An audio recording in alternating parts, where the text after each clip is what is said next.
He comenzado a leer recientemente, aunque no es el único que estoy leyendo, también he comenzado a leer y a estudiar Deuteronomio y otras cosas más, pero para la iglesia estamos en Primera de Samuel.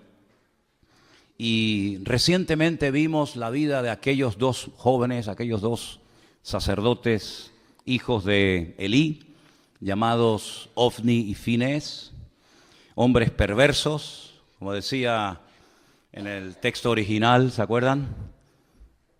Benei Belial, hijos del diablo, así dice en hebreo.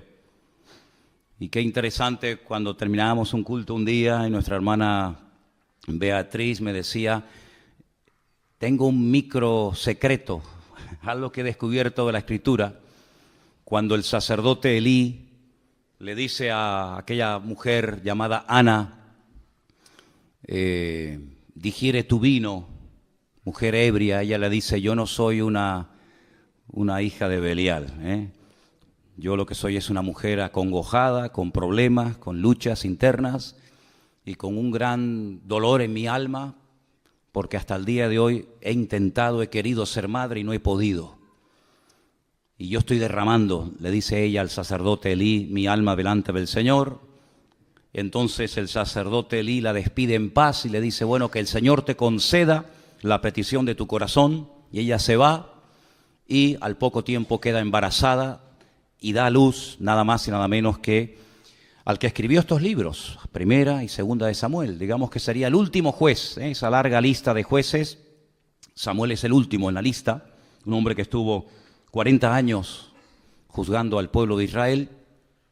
Y en el capítulo 4, después de hablar al pueblo y después de bendecirlo, etc., Israel toma la iniciativa de lanzarse a la guerra nada más y nada menos que contra los filisteos. Dice el versículo 1, por aquel tiempo salió Israel a encontrar en batalla a los filisteos. Los filisteos no le estaban atacando. Fueron ellos los que dijeron, vamos a atacar, vamos a encontrar, vamos a ponernos en el camino y vamos a hacerle la guerra a los filisteos. Y dice que Israel acampó junto a un lugar llamado Ebenezer, la piedra que me ayuda, o como algunos han traducido, hasta aquí nos ha ayudado el Señor.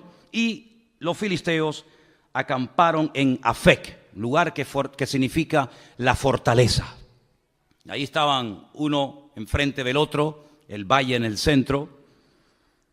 Y es terrible porque dice que los filisteos vencieron a Israel. Miren lo que dice el versículo 2. Los filisteos presentaron la batalla a Israel y trabándose el combate, Israel, el pueblo de Dios, fue vencido. Y dice que huyeron de la batalla y en aquel día murieron como 4,000. 4,000 personas. Ahora, yo no sé quién se encargaba de contar a los muertos, pero contar 4,000 cadáveres tiene que ser un trabajo tremendo, ¿no?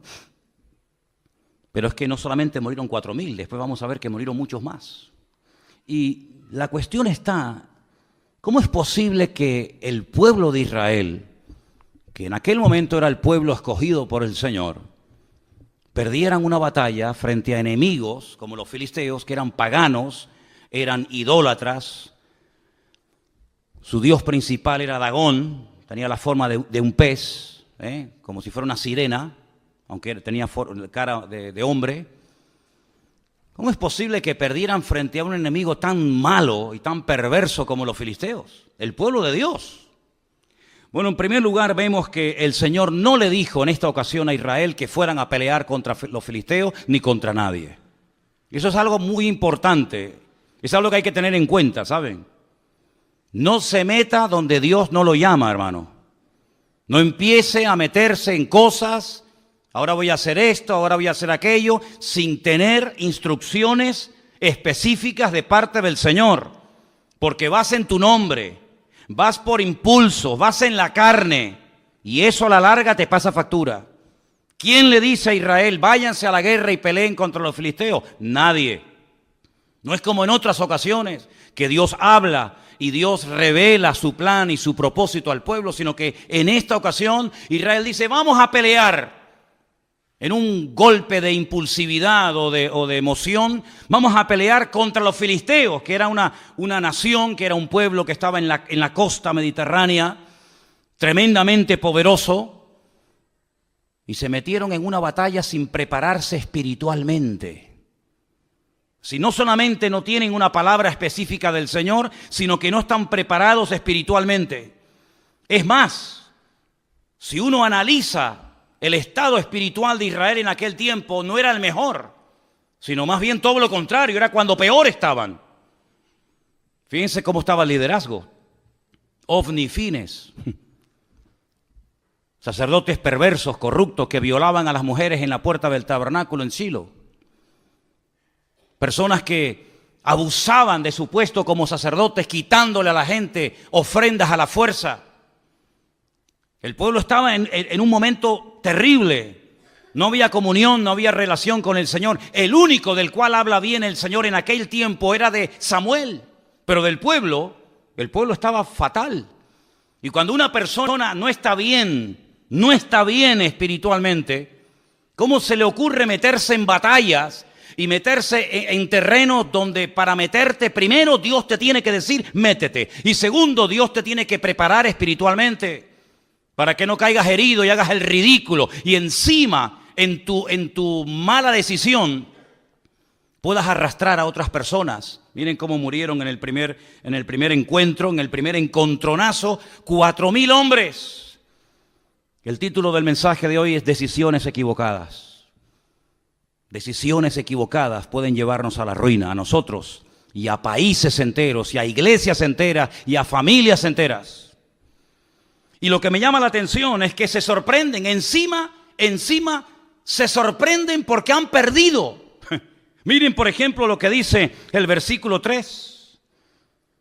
Cuando volvió el pueblo al campamento, los ancianos de Israel dijeron, ¿por qué nos ha herido hoy el Señor delante de los filisteos?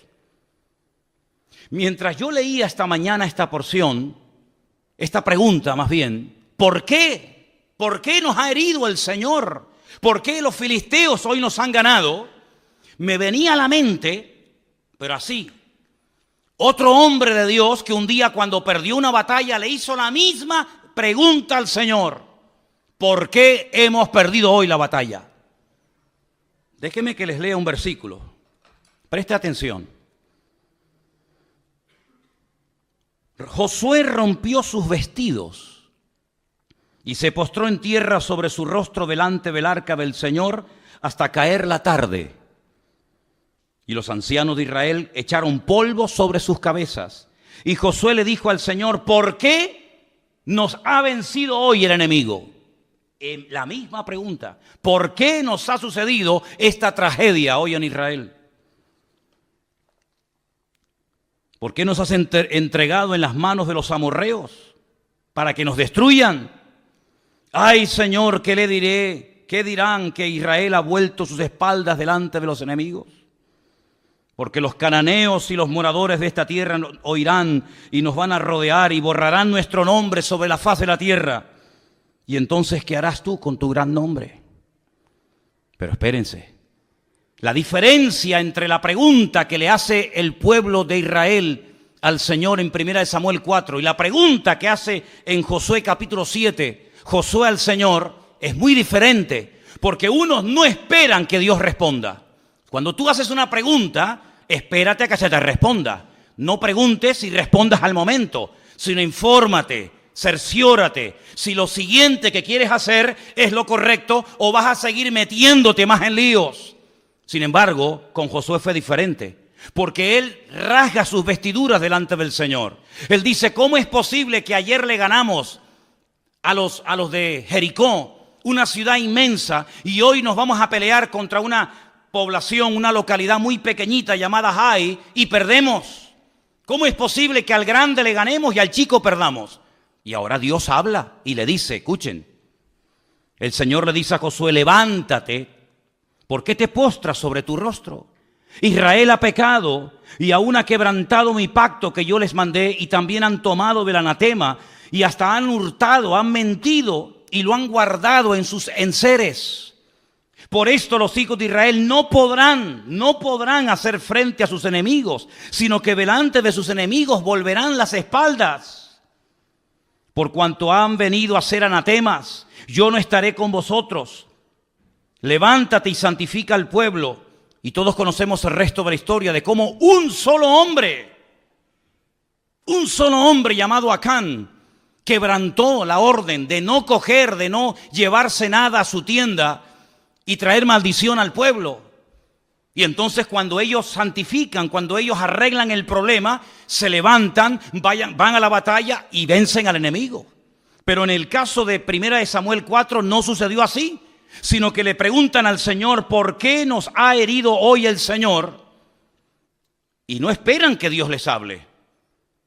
Es que a mí me sorprende algunas personas que se enfadan con Dios, se molestan con Dios porque le han salido algunas cosas mal y no tienen la paciencia y la sabiduría de decir, bueno, Señor, ¿en qué he pecado? ¿Qué he hecho mal? ¿Hay algo que tengo que corregir? ¿O sigo en la línea en la que voy y me voy a ir a la ruina yo y todos los que están conmigo? No esperaron en el Señor, no dijeron, bueno, vamos a estar un tiempo en oración, en búsqueda sincera y genuina de parte del Señor, sino que automáticamente preguntan y mira lo que hacen. Versículo 3, traigamos a nosotros de Silo el arca del pacto del Señor para que viniendo entre nosotros nos salve de la mano de nuestros enemigos. Otro error más. Primer error, ir a la guerra sin que Dios te lo diga. Segundo error, no prepararse espiritualmente. Tercer error, trasladar el arca del Señor sin ningún mandato específico, creyendo que el arca del Señor es una especie de amuleto contra la mala suerte, creyendo que es una especie de talismán, creyendo que es una especie de objeto milagroso o de lámpara de Aladino, que en cuanto haga presencia en el campamento de Israel, todos los problemas se van a solucionar inmediatamente. ¿Cuánta gente se rodea de cruces, de estampitas, de resguardos, de amuletos, creyendo que de esa manera están protegidos contra los malos espíritus, las malas influencias, que Dios está con ellos? ¿Saben lo que demuestran las personas que recurren a cosas creadas por el ser humano para autoprotegerse contra el mundo espiritual? ¿Saben lo que demuestran? Que no conocen a Dios. Porque si conocieran a Dios, sabrían perfectamente que Dios no necesita de nada ni de nadie para proteger tu vida y pelear tus batallas. No tenemos que llevar cruces en el cuello para protegernos de nada. No tenemos que llevar ningún tipo de amuleto, de resguardo para decir, ay, es que por si acaso me hacen algo o por si acaso alguien me hace algo. No, mi hermano, el ángel del Señor acampa alrededor de los que le temen y los defiende, dice la Biblia. Y decía el rey David, y de esto sabía mucho, y aunque un ejército acampe contra mí, no temerá mi corazón, porque el Señor es mi luz y mi salvación. Bendito sea Dios. Ellos dijeron, no, traigamos el arca. No importa si estamos en pecado, no importa. No importa si nos llevamos mal los unos contra los otros. No importa si la santidad ya es la asignatura pendiente. No importa si estamos bien o mal. Traigamos el arca, que al fin y al cabo no cuesta nada traer un mueble, trasladarlo de un sitio a otro, y el arca por sí misma nos defenderá contra el enemigo. Pero el arca no fue diseñada ni creada por el Señor para tales objetivos. El arca era, digamos, un mueble. Tenemos ahí en la entrada una especie de réplica, ahí tenéis una fotografía de cómo podía ser el arca en aquellos tiempos.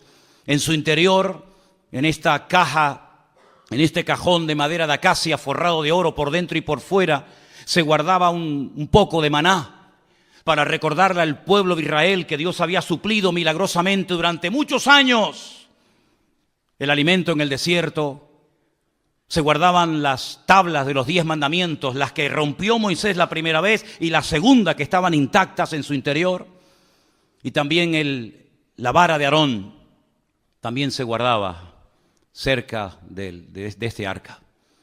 Era un mueble de oro. Arriba pueden ver, en la parte de arriba, entre las alas de los querubines, estaba lo que llamaban el propiciatorio, y era el lugar en donde entraba el sumo sacerdote una vez al año y derramaba la sangre de un sacrificio que previamente había hecho en la entrada, y allí oraba y allí intercedía para que Dios protegiera al pueblo de Israel durante un año más, hasta el próximo día del Yom Kippur, el día del perdón. Tremendo. Parece que el pueblo de Israel no termina de aprender la lección. No es la primera vez que recurren a un objeto creado, no es la primera vez que recurren a un objeto depositando su fe en el objeto más que en el Dios del objeto. Ya lo habían hecho en el monte Sinaí, ¿se acuerdan? Cuando dice la Biblia que según ellos, Moisés tardaba mucho. No sabían qué había ocurrido con el varón de Dios. Y entonces dijeron, mira, como no sabemos lo que ha pasado con este hombre, si está vivo, si está muerto, si vendrá o no vendrá más, vamos a hacernos unos dioses que nos vuelva otra vez a llevar por el desierto y volvamos otra vez a Egipto. Y dice la Biblia que Aarón, el hermano de Moisés, le pidió a la gente que les diera zarcillos y pendientes de objetos de oro, y lo fundieron y le dieron forma, y dice que hicieron un becerro de oro. Y entonces le dijeron, este es el Dios que te sacó de Egipto. Y cuando Moisés baja de la montaña se encuentra aquel espectáculo vergonzoso y les dice, ¿qué habéis hecho? Y Aarón, tratando de justificar lo injustificable, les dice, no sé, yo cogí el oro, lo eché en el fuego y salió esto. Así dice, léanlo. Yo eché el oro y de repente, no sé, ¡pum!, apareció así de la nada este becerro de oro. Y Moisés se indigna y rompe las tablas de los 10 mandamientos y tiene que otra vez volver a subir a la montaña, porque ellos lo que querían era tocar, ellos lo que querían era ver a ese Dios, que no era ese Dios ni mucho menos, ¿verdad? Ya también lo hicieron en la época de Gedeón. No sé si se acuerdan ustedes que Gedeón hizo un efod, que al final terminaron adorándolo. No sé si recuerdan la historia de cuando Moisés peca por murmuración en el desierto y mueren miles de personas. Y el Señor le dice que haga una serpiente de bronce y que la clave en un asta para que la gente cuando la mire, detrás de todo esto hay una explicación extraordinaria. Y dice que aquella serpiente de bronce en los tiempos de los reyes le presentaban incienso y fue objeto de adoración hasta que tuvieron que despedazarla. Y así el hombre tiene siempre como una tendencia a agarrarse a cosas. Y alguien dijo que potencialmente todos los seres humanos tenemos tendencia a la idolatría. Parece mentira. Hay gente que dice, no, yo no adoro a nadie, sí, pero luego pero tus hijos los adoras, ¿verdad? O adoras tu casa, o adoras tu trabajo, tu coche, o tus pertenencias. El hombre siempre está tratando de tener algo a lo cual agarrarse y de poder ver, Sin embargo, nos olvidamos de aquella palabra tremenda en el Evangelio según San Juan, capítulo 4, cuando el Señor Jesucristo dice que Dios es espíritu. Y los que quieran adorar a ese Dios de espíritu tienen que hacerlo en espíritu y en verdad. Y la palabra del Señor nos enseña que nuestro Dios no se puede hacer, no se puede medir, no se puede pensar, porque nuestro Dios es, primero, inmortal. Segundo, infinito. Dígalo conmigo. Tercero, inmutable. Cuarto, inalterable. Quinto, incomparable. Sexto, inigualable. Séptimo, inescrutable. Y así podríamos estar toda la noche enumerando características de nuestro Dios. Y nuestro Dios prohíbe que se le hagan a Él figuras de oro, de plata, de piedra, de bronce o de lo que sea, sino que al Señor tu Dios adorarás y a Él solo servirás, sin darle ningún tipo de forma, sin darle ningún tipo de medida, sino que nuestro Dios es espíritu y por eso Él ha puesto su espíritu en nosotros para que podamos comunicarnos con Él por la fe y no por vista. ¿Cuántos dicen amén? Pero Israel cayó en la torpeza de creer que porque venía el arca al campamento, lo cual trajo aparentemente mucho júbilo y mucho grito, pero solamente fue eso. Mucho grito, nada más.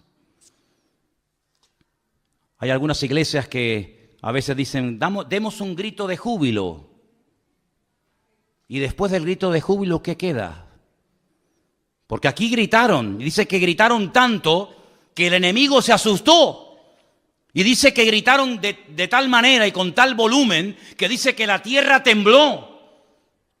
Pero no hubo cambios en el mundo espiritual, era todo emoción. Es como cuando dice la Biblia que aquellos huesos comenzaron a unirse el uno al otro y lo único que había era ruido, mucho jaleo, pero no había espíritu, no había presencia divina en lo que estaba ocurriendo en aquel lugar.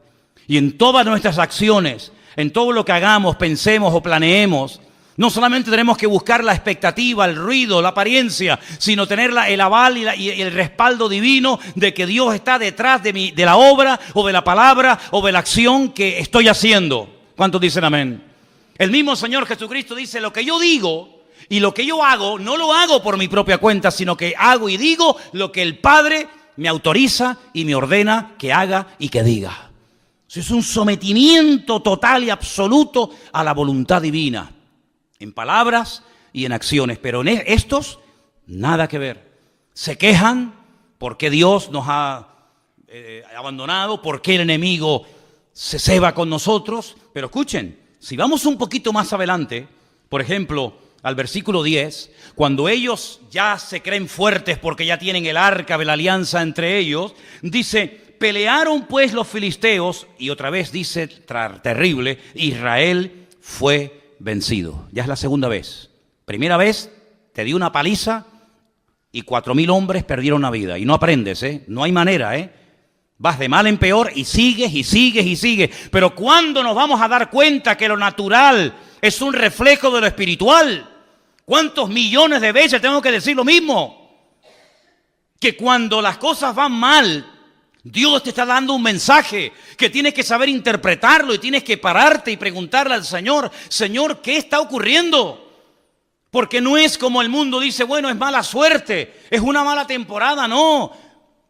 Sino que la palabra del Señor nos da principios concretos y específicos para que la victoria no sea algo casual, algo esporádico, sino sea la tónica habitual de nuestra vida. Y cuando en mi vida no hay victoria, cuando en mi vida lo único que hay son desgracias, follones, peleas, divisiones, enfermedades, conflictos, etcétera, etcétera, tienes que pararte, querido. Y tienes que preguntarle a tu Dios, que dicho sea de paso, es un Dios de amor, que quiere lo mejor para sus hijos. Señor, ¿qué estoy haciendo mal? No como esto que le decían, ¿por qué nos has abandonado? No, el problema no está que Dios les ha abandonado. El problema es que ustedes han abandonado a Dios. No le eches la culpa a Dios. Como dicen los inconversos que todos conocemos, ¿y si Dios es tan bueno? ¿No has encontrado gente así? Bueno, si Dios es tan bueno, ¿por qué se mueren los niños de hambre? ¿Y por qué hay guerras por aquí? Como si Dios fuera el culpable de todo eso. Y aquí está esa actitud reflejada. ¿Os dais cuenta que el corazón del hombre, da igual si es en el Antiguo, en el Nuevo Testamento, en la Edad Media o en el tiempo presente, el corazón del hombre es igual? Siempre tratando de buscar el chivo expiatorio. Siempre tratando de echarle la culpa a algo o a alguien, menos a sí mismo. Claro, hemos perdido la guerra porque nos has abandonado. La culpa la tienes tú. Porque yo fui a la guerra, yo afilé mi espada, yo me fui con mi coraza, con mi yelmo, con mi jabalina, me fui preparado, pero tú no me apoyas, tú no estás conmigo, tú no me respaldas y por eso las cosas me van mal en la vida. No caigas en ese error. Los que hablan así son los que no conocen a Dios. Los que conocen a Dios pueden llegar a decir, aunque Dios me mate, lo seguiré adorando, porque yo sé que mi Redentor está vivo. Pero los que hablan así, ¿por qué nos has abandonado? Son los que están mal e intentan condenar a Dios para justificarse a sí mismos. Es como en una de las conversaciones profundas que Job mantiene con Dios, donde él intenta presentar argumentos convincentes. Y hay un momento en el que Dios le interrumpe y le dice, pero querido Job, ¿me vas a condenar a mí para justificarte tú? No, queridos. Cuando las cosas en la vida no ruedan y no salen en lo natural, en lo espiritual, en todas las áreas de nuestra vida, no hay bendición, no fluye la bendición de Dios, no tienes una vida atractiva, una vida que la gente diga, yo quiero ser como esa mujer, yo quiero ser como esa familia, yo quiero ser como ese hombre. Cuando tu vida es una vida de tragedia, de desgracia, de lío, de follones, cuando tu vida no es una vida que sea luz, sino es tiniebla, tienes que pararte y no echarle la culpa a Dios, sino preguntarte, Señor, ¿qué estoy haciendo mal? Y el Señor te va a hablar, como le habló Josué, ¿visteis? Y le dijo, no, es que el problema es que hay pecado y Dios no se puede mover y su gloria queda detenida cuando hay pecado y desorden en el pueblo. A mí me sorprende que siga lloviendo. A mí me sorprende que podamos seguir respirando. A mí me sorprende que aún estemos con vida. Y no es por nuestros méritos, sino es por la misericordia y por la gracia de nuestro Dios, ni más ni menos. ¿Estamos de acuerdo, hermanos? Vuelven a pelear y miren lo que pasa. No han aprendido. Hermanos, si no aprendemos de la historia, la volveremos a repetir. Así dijo David Ben-Gurión, primer presidente de Israel. Si no aprendemos de la historia, volveremos a repetir los mismos errores. Y me da la impresión de que hay muchos líderes políticos a nivel mundial que no han aprendido de la historia y que vuelven otra vez a repetir la historia y los mismos errores, y aún peor que en el pasado.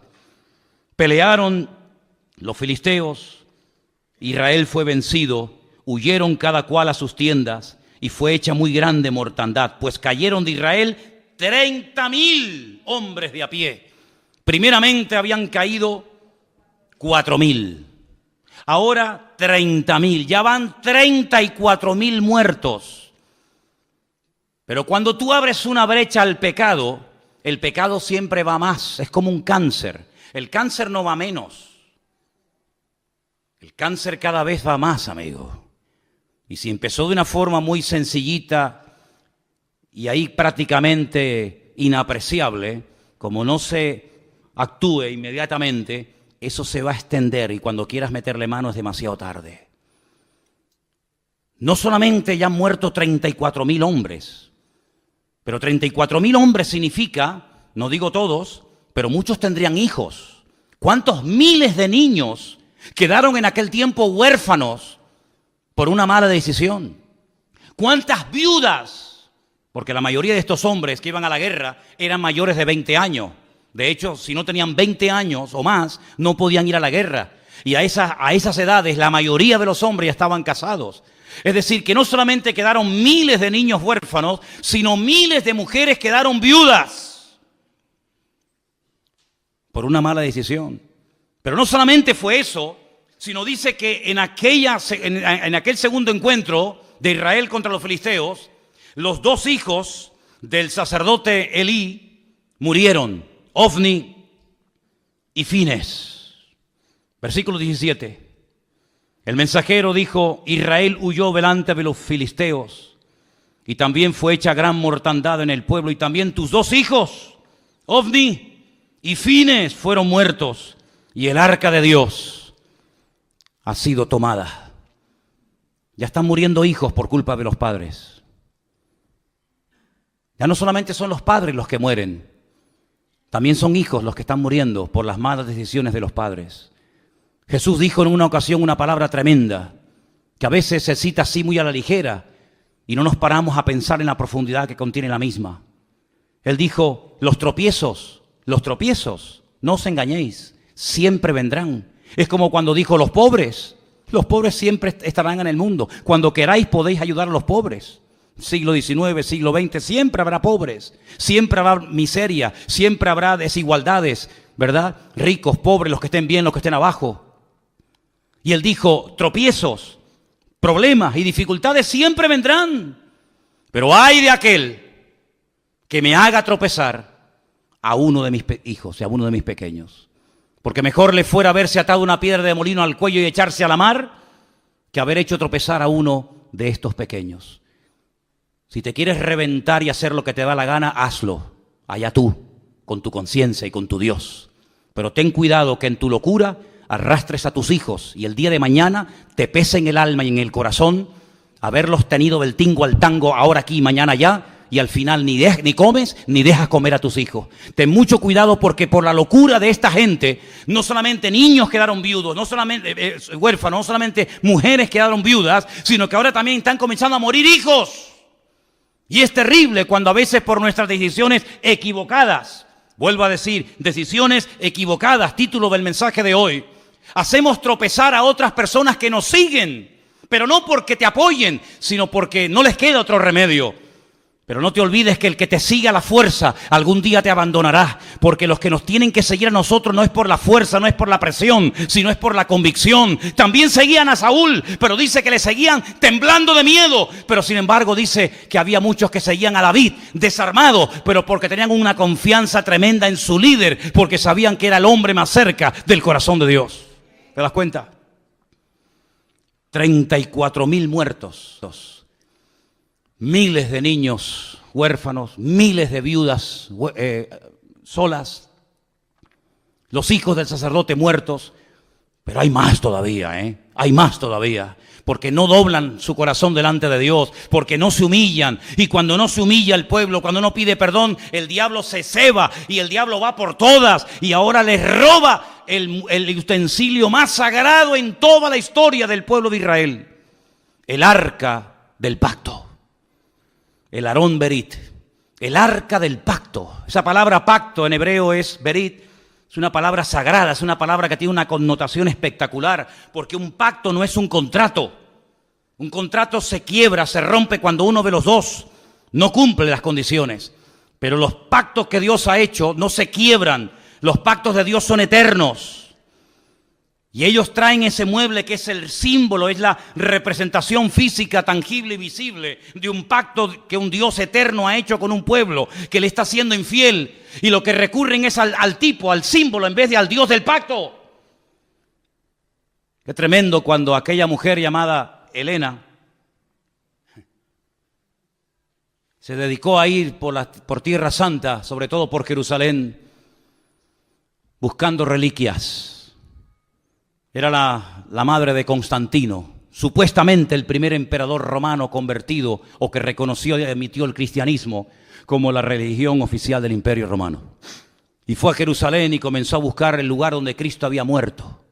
Y fue a Jerusalén buscando la túnica que le habían quitado los romanos cuando estaba clavado en la cruz. Y fue a Jerusalén tratando de encontrar astillas de aquella cruz y los clavos y las espinas y la sandalia y esto y aquello. Y ahí comenzó todo un negocio y toda una parafernalia litúrgica y religiosa acerca de cosas, ¿verdad? Y la gente hasta el día de hoy adora y se agarra y se aferra a cosas, al fin y al cabo creadas por el ser humano. Y cuando vamos a Israel yo le digo a la gente, ¿y qué más da? ¿Qué más da? Si sobre esa piedra el Señor se inclinó, se sentó o lloró, ¿qué más da? No deja de ser una piedra, no adoremos las cosas, adoremos al que vive por los siglos de los siglos, amén. Sin embargo, el hombre, como dije antes, tiene una tendencia brutal a la idolatría. Y si no tiene nada o a nadie a quien adorar, recurre a la peor de todas las idolatrías, que es la egolatría, que es adorarme a mí mismo y decir yo soy el dueño, yo soy el Dios. Y encima le digo al verdadero Dios, tú no existes, el que existe soy yo. Esa es la peor de las idolatrías. Y esto es lo que le pasó al pueblo de Israel, un pueblo que tenía que ser cabeza y se convirtió en la cola y en el hazmerreír de los filisteos en aquella época. Quiero que volvamos a ver esa imagen donde veíamos el territorio que ocupaban los filisteos en aquella época. Esa franja mediterránea larga, de más de 50 kilómetros de largo, en color rojo, era el territorio que en aquellos tiempos ocupaban los filisteos. Los filisteos no eran originarios de allí, no. Los filisteos eran un pueblo, la mayoría de los historiadores dicen que puede ser que vinieran de la isla de Creta, no eran oriundos de Canaán, eran de otro lugar que decidieron trasladarse en barco y tomar posesión de esas ciudades tan importantes que hasta el día de hoy existen. Por ejemplo, tal vez la ciudad más famosa que tenía los filisteos en aquel tiempo, que sigue existiendo hoy en día, es la ciudad de Gaza. ¿Quién no ha oído hablar de la franja de Gaza? A continuación estaba la ciudad de Askelón, donde murió ¿quién? Sansón, en el templo del dios Dagón. A continuación estaba la ciudad de Asdod. Estamos hablando de ciudades preciosas. He tenido la oportunidad y el privilegio con Elena de visitarlas. La ciudad de Askelón es una belleza de ciudad, Asdod, ni te imaginas. A continuación estaba Ecrón y a continuación estaba Gat. Son las 5 ciudades de los filisteos. Las 5 piedras que David cogió del arroyo era para matar a los 5 gigantes de las 5 ciudades más importantes del Mediterráneo, en aquel tiempo dominadas por los filisteos: Gaza, Asdod, Askelón, Ecrón y Gat. Ellos controlaban la salida y la entrada de mercancías. Los puertos principales, los puertos que en aquel momento operaban, estaban allí. Y ellos podían otear al horizonte las naves que venían con suministros y también controlaban la mercancía que salía del país. Es decir, los filisteos eran expertos en oprimir la economía del país. Eran expertos en decir, esto entra o esto no entra. Esto sale o esto no sale. Es decir, no eran enemigos que solamente peleaban cuerpo a cuerpo con Israel, sino eran enemigos que atacaban el suministro de mercancías, ¿verdad? Toda la infraestructura de los filisteos era precisamente evitar que económicamente el país prosperara, porque ellos eran los que permitían o impedían que las mercancías entraran o salieran del país. Qué interesante, ¿verdad? Cómo cada uno de los enemigos que se afincaron en la tierra de Canaán, cada uno de ellos tenía su característica. Qué tremendo cuando aquel filisteo desafía al pueblo de Dios. Lo vamos a ver más adelante en estos próximos días en el libro de Samuel. Y cómo David reconoce, cómo David discierne espiritualmente que detrás de ese gigante, detrás de esa masa de carne, detrás de ese hombre natural, hay un poder, un principado espiritual que lo que intenta es ahogar y lo que intenta es amedrentar y asustar al pueblo de Dios. El arca es robada, se la llevan los fariseos a su tierra. No es que obraran mejor que los israelitas, pero a veces, escúchame bien, los inconversos son el látigo que Dios utiliza para tratar con tu vida. Escucha bien esto que te acabo de decir. Tal vez lo has oído o tal vez la primera vez en tu vida que un pastor te dice esto. Ten cuidado porque si no escuchas la voz de Dios, si no prestas atención a la voz de Dios, puede ser que Dios le permita a algún inconverso golpearte y humillarte para que busques a Dios sí o sí. No te olvides que Dios puede utilizar al faraón para decirte ven y toma tierras y vive de maravilla, o al mismo faraón o a otro lo puede utilizar para amargarte la vida y para impedirte y coaccionarte tu libertad. Dios puede utilizar a un Nabucodonosor para destruir a un templo y para destruir una civilización y para destruir a todo un pueblo y una ciudad, y al mismo personaje el Señor lo puede utilizar para levantarte y para prosperarte y ponerte con autoridad y con poder en Babilonia, como fue el caso de Daniel, Mesac, Abednego y Misael. No te olvides que Dios puede utilizar a un Ciro, ¿verdad?, para volver a reconstruir el templo, o puede utilizarlo para destruir el templo. En otras palabras, Dios quiere tratar con tu vida sí o sí. En esta iglesia o a la que vayas, no puedes huir del trato de Dios. Si no le escuchas por las buenas, tendrás que escucharlo por las malas.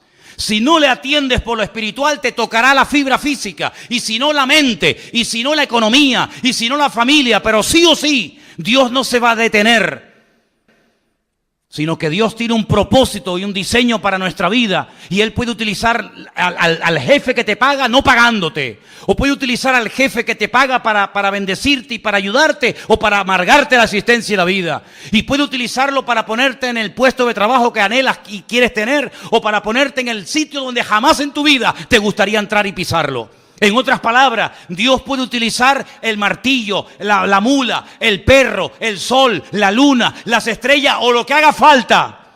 Pero a Dios no lo va a detener nada ni nadie, porque Dios dice que no parará de obrar en nosotros hasta que Él venga a buscarnos y quite nuestras arrugas y quite las manchas de nuestra vida. ¿Cuántos dicen amén? Por eso, queridos hermanos, entremos por las buenas en el trato de Dios, porque yo dije en una ocasión, y creo que algunos lo recordarán, que al listo, con una simple mirada, capta el mensaje. Pero al tonto, ni tirándole piedras, se entera de la película. Era como antiguamente, los padres miraban a los hijos y le transmitía telepáticamente un mensaje que el chiquillo interpretaba al momento. No hacía falta traductor de Google ni vainas raras, sino que la simple mirada del viejo, cuando coincidía con la tuya, te estaba diciendo o te quedas quieto, o cuando vaya a casa te meto un cogotazo que te vas a enterar, malcriado. Todo eso te lo decía con la mirada. Hoy en día te manda WhatsApp, abre una página de Facebook tu viejo, te manda todo lo que quiera y no te enteras. Vamos a leer algunos versículos interesantes. Proverbios 3, del 31 en adelante. Proverbios capítulo 3, si me los ponen casi mejor. 31 al 33, perfecto. Proverbios 3, del 31 al 33. No envidies al hombre injusto. ¿Conoces a alguien que se porta injustamente contigo? ¿No? Bueno, yo sé que ustedes siempre están en otro nivel, están en una dimensión espiritual allá que yo todavía no he llegado, pero si algún día conoces a alguna persona injusta que le va bien, tiene un buen coche y tal y cual, dice, no lo envidies, no tengas envidia del injusto, ni escojas ninguno de sus caminos, porque el Señor abomina. Ay, nos habían dicho que Dios ama al pecador y aborrece el pecado. ¿No nos habían dicho eso? Pues es que eso no está en la Biblia. No, hermano. La Biblia dice que Dios ama al pecador, pero aborrece el pecado. ¿Y dónde está eso? Eso no es en la Biblia. Eso se lo inventaron yo no sé quién. Yo lo que leo es que Dios abomina al perverso. ¿Cómo va a amar Dios a un violador de niños? Tendrá que arrepentirse de su pecado para cambiarlo y para hacer algo en su vida. Pero mientras no se arrepienta, el violador, el asesino, el ladrón, el injusto, etcétera, etcétera, dice, Dios lo abomina. Abomina al perverso. Pero su comunión íntima, ¿con quién es? Con los justos. Y el 33, porque la maldición de Dios, ay amigo, ahora se va a dar cuenta porque hay gente que está así. Porque la maldición de Dios es real, es tan real como la bendición de Dios, igual. La maldición de Dios, ¿dónde está? En la casa del impío, de los que le han dado la espalda a Dios. Pero Él bendecirá la morada, la casa de los justos. Así es lo que dice la palabra. Salmo 37. 1 y 2, un salmo que le gusta mucho a Miriam. Salmo 37, 1 y 2, es precioso. No te impacientes a causa de los malignos. Otra vez la envidia. Ni tengas envidia de los que hacen iniquidad. Porque como hierba serán pronto cortados y como hierba verde se secarán. ¿Cuántos dicen amén? Y el último. Segunda de Pedro, capítulo 2, del 20 al 22. Dice así la palabra. Ciertamente, y esto es muy fuerte esta palabra que voy a leer esta noche. Espero que no haya nadie que esté viviendo en este terreno. Porque mira lo que dice el Señor. Si habiéndose ellos, está hablando de gente que conoció, gente que tuvo un encuentro con el Evangelio. Si ellos, habiendo escapado de las contaminaciones del mundo. ¿Y cómo escaparon del sistema de valores del mundo? Como dice ahí, de las contaminaciones del mundo. ¿Cómo lo hicieron? Por el conocimiento del Señor y Salvador Jesucristo. Así escaparon de ese mundo. No por fuerza de voluntad. No porque dijeron, bueno, yo me voy a proponer no juntarme con gente mala, voy a intentar cambiar. No es por ese sistema. Sino que hay gente que escapó, logró salir de las contaminaciones del mundo por el conocimiento del Señor y Salvador Jesucristo. Eso está bien claro, ¿sí o no? ¿Sí o no? Dice, enredándose otra vez en ellas, son vencidos, claro. Su postrer estado viene a ser peor que el primero. Porque mejor les hubiera sido no haber conocido el camino de justicia, que después de haberle conocido, volverse atrás del santo mandamiento que les fue dado. Pero les ha acontecido lo del verdadero proverbio, que el perro vuelve al vómito y la puerca lavada a revolcarse en el cieno. Ay, amigo, más claro agua, ¿eh? Aunque usted no lea esto en hebreo, ni en arameo, ni en griego, usted lo entiende perfectamente. Yo tengo que decir como pastor, y me gustaría decir todo lo contrario, pero mentiría si lo hiciera, que nunca he conocido a nadie que se haya apartado de los caminos del Señor, que su vida haya sido una maravilla. Si así fuera, más de uno se vería tentado a decir, oye, separándome del Señor, vivo mejor. Pero es que no hay ni la más mínima tentación en los que hemos nacido de nuevo. No tenemos ni la más mínima tentación de separarnos, de dejar a Dios, de darle las espaldas. ¿Saben por qué? Porque no hay ni una sola persona, se llame quien se llame y viva donde viva, que habiendo conocido al Evangelio y al Señor, apartándose de Él, la vida de fuera mejor. Sino que el Señor los compara con un perro que vomita y se vuelve a comer lo vomitado. Y si lo compara con un cerdo que lo lava y en cuanto encuentra basura, se vuelve a revolcar en él. Y dice, y el postrer estado es peor que al principio. Hermano, si usted no entiende esto, yo ya no sé cómo decírselo. En otras palabras, este pueblo quiere arreglar externamente lo que solamente se puede arreglar internamente. Mira, no le estés regalando tantas flores a tu mujer y después la estás engañando con otra. ¿Me entendiste? Toma, mi amor, un ramito de flores. Es que yo no quiero flores, yo quiero tu corazón. Yo quiero tu fidelidad. Mira, te voy a llevar esta noche a cenar. Métete la cena por donde te quepa. Le diría alguna. Yo no quiero que me des cena. Yo lo que quiero es que estés más tiempo en casa con tu mujer y con tus hijos. Así era Israel. No se arrepienten, no buscan de Dios, no viven en santidad, no ponen sus vidas en orden, pero tráiganos el arca, que trayéndonos el mueble se arregla todo. Es como aquellos que dicen, no, yo tengo una Biblia y te enseñan una Biblia así. ¿Y para qué la quieres? Y el crucifijo, y el rosario, y tantas cosas externas, que lo único que hacen es dar una pincelada de cristianismo, pero tu corazón está lejos. Como decía el Señor, aquellos fariseos de la época, con su boca me adoran, pero su corazón está lejos de mí. Y su temor de Dios no es más que puro mandamiento aprendido de memoria, de padres a hijos, de generación en generación. El Señor, que lo que busca, señales externas, o que verdaderamente cambiemos y hagamos frutos dignos de arrepentimiento. ¿Qué les parece, hermanos? Pues eso es lo que buscaba el Señor en este pueblo en aquel tiempo, y lamentablemente no lo encontró. Quiero terminar contándoles una historia real de un hombre que era científico y viendo cómo estaba el mundo tan deteriorado, tan pésimas condiciones, intentó en su laboratorio encontrar la respuesta a los males del mundo.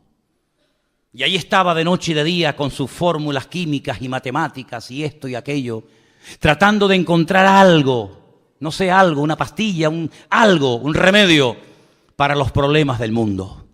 Pasaba horas y días, semanas enteras en su laboratorio, tratando de encontrar el remedio para los males del mundo. Y cuando estaba allí metido con todo su trabajo y con toda la faena, de repente entra en el laboratorio su niño pequeño de 6, 7 años, revoltoso, toqueteando, jugueteando con todo. Y el padre sabe que no va a poder seguir trabajando porque el chiquillo era muy inquieto. Y entonces no se le ocurre otra cosa al padre que coger una revista donde hay un mapa del mundo, lo arranca, la corta en pedacitos y le dice al niño, toma, tú solo, quiero que arregles el mundo, quiero que pongas cada continente y cada ciudad en su sitio, cada país en su sitio. Y le da esas hojas del mapa rotas y un trozo de una cinta adhesiva para que lo arregle y se lo traiga al padre. El padre dice, bueno, ahí lo tendré aburrido y me dejará trabajar tranquilo. Al poco rato, el niño se acerca al padre y dice, papá, ya está todo arreglado. El padre le dice, no puede ser, no puede ser. A ver, muéstrame qué es lo que has hecho. Y efectivamente, le muestra el mapa perfecto, todo pegadito con cinta adhesiva, cada país en su sitio, cada continente en su sitio, todo en su lugar. El padre se queda sorprendido y le dice, pero hijo, ¿cómo has sido capaz tan rápido, sin conocer tú al mundo, sus ciudades, sus países, sus continentes, ¿cómo has sido capaz de arreglarlo tan rápido? Y le dice, papá, es que yo no sé arreglar el mundo, pero cuando arrancaste la hoja, yo vi que por detrás había la figura de un hombre. Y entonces lo que yo hice fue arreglar primeramente la figura del hombre, que la conozco. Puse los brazos del hombre en su sitio, las piernas, la cabeza, y cuando arreglé al hombre, le di la vuelta y había arreglado el mundo.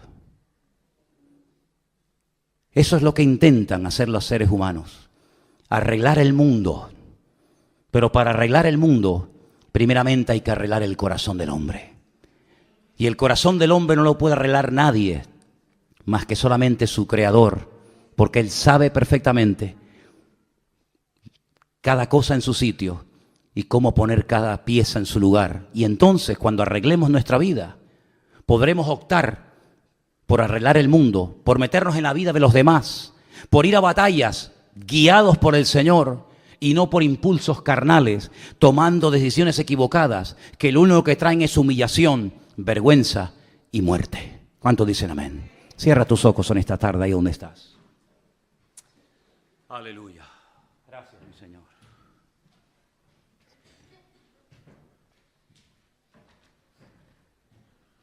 Gloria a tu nombre, Jesús. Bendito sea Dios. Qué bueno eres tú, Señor. Dice la Escritura, yo he venido para darte vida. Y vida en abundancia. Es una palabra que el Señor utiliza en varias ocasiones en su ministerio. Vida, vida eterna, vida en abundancia. ¿Sabéis una cosa, hermanos? Mientras estamos orando, la palabra vida en hebreo, no tiene singular. No hay vida. Es hayim, vidas. En nuestro idioma podemos hablar de la vida o de las vidas. En hebreo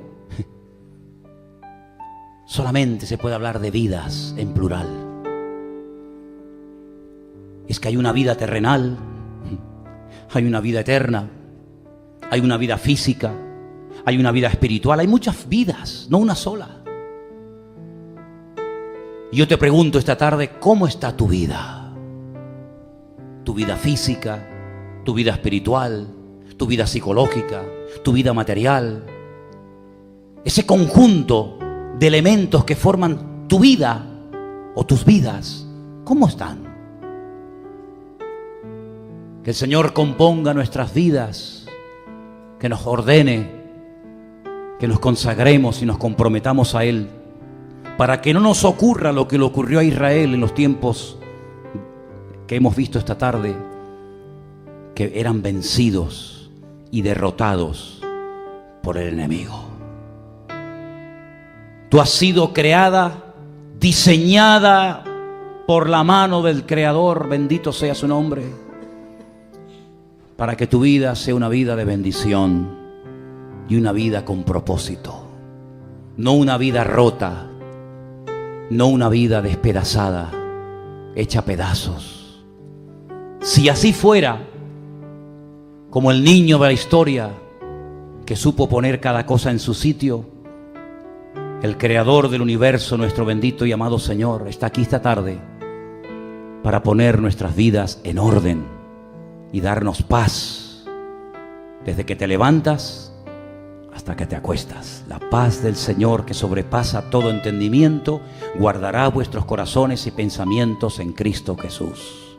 Porque Él guardará en paz, en completa y profunda paz, aquel cuyo pensamiento en ti persevera, por cuanto en ti ha confiado. Mi paz os dejo, mi paz os doy, no como el mundo la da. Así que, queridos hermanos, la paz es el regalo de Dios para sus hijos. Es el pan para los hijos, la paz de Dios, el shalom de Dios, es para nosotros. Recíbela en esta tarde, llévatela a tu casa. Que tu casa sea un hogar de paz. Pero para que sea un hogar de paz, Él tiene que ser el príncipe de la paz en esa casa. De lo contrario, me temo que será imposible. Señor, venimos a ti en esta tarde, postrando nuestra voluntad a tus pies y diciéndote, Señor, toma nuestra vida en tus manos y opera en nosotros tu perfecta y maravillosa voluntad, Señor Jesús. Ora al Señor ahí donde estás. Ora al Señor. Preséntale su vida. Encomiende al Señor su camino. Confíe en Él, que Él lo hará.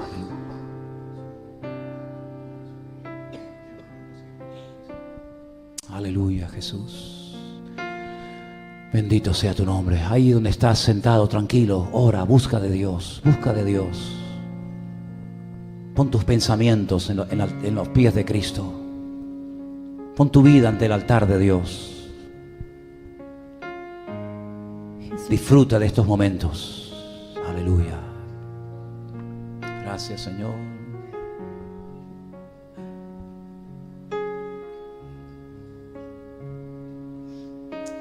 Gracias, mi Señor. Jesucristo, reinas con poder, soberano, victorioso Rey.